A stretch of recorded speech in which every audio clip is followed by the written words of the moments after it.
Rebecca தன்னுடைய கர்ப்பத்தில் குழந்தைகள் ஒன்றோடொன்று முட்டிக்கொள்ற வரைக்குமே அந்த குழந்தைகளை குறித்து ரெபேக்காலும் கேட்கல, ஈசாக்கும் கேட்கல.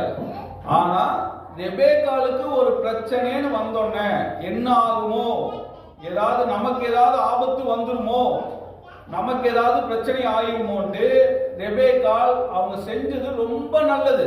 ஏன்னா யார் குழந்தையை கொடுத்தாரோ அவரிடமே அவங்க போய் நின்னாங்க.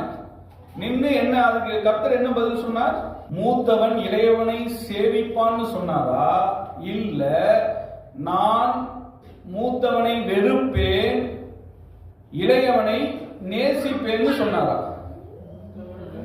மூத்தவன் இளையவனை சேவிப்பேன் சொன்னார். சேவிக்கிறது தப்பா இல்லையா? சேவிப்பது என்றால் என்ன?